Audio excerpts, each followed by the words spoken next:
As of now po sir, sa may second level lang tayo allowed muna pumunta. Ah, Delikado po kasi dito sa may paahon, gawa po ng nag-hauling. Daw nung hindi po, kailangan daw. Eh, ano mo dito ba?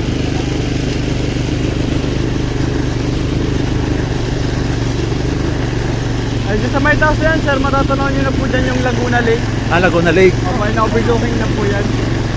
At dito naman po sa may side na to, and dyan sa may pocket po, mga pilas pang ilalagay. Ito nga pala, ano, ganda, puro mga kasay. Naging, And doon po sa tuktok na po ilalagay yung 7-story na building, at sa may likuran po nun yung terrace sa swimming pool, yung geothermal po yun.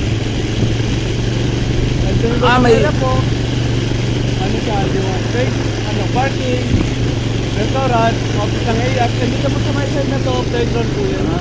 Then dito po, thermal pa lang. Yung spring na sa ano. ano po yung outcome natin? Doon po kami lakay dito sa may likod dito po. Ah, tama, dito raw ang building na Yan ilalagay. nga, sa taas-taas. Ito mga bilis. And meron din po tayo ma'am yung Oh, ongoing, pa-picture ka na dito. nag-hauling po tayo yung drilling. Picture ka dito sa ATV. Pa-picture ka po. Kasi po kuya. Teka, kaya kunan ko muna na ano. Kukunan mo na daw.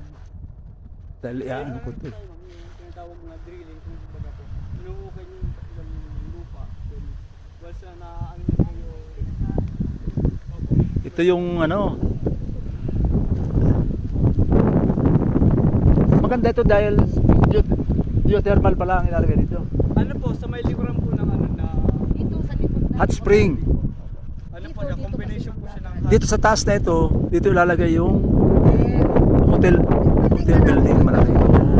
Yan. kasi overlooking na pati ito Manila yata. Ayun nga, ayan oh. Laguna Bay. Kita na. May bubuyot po na ano. May nag-ano nga po. Dahil nandito tayo sa tuktok ng ano, bundok eh. Dito pala itatayo yung ano. Yung mga pila dito na lang dito. Doon sa may side na yun. Ay, maganda. Pa-picture ka na. Doon ka sa ano.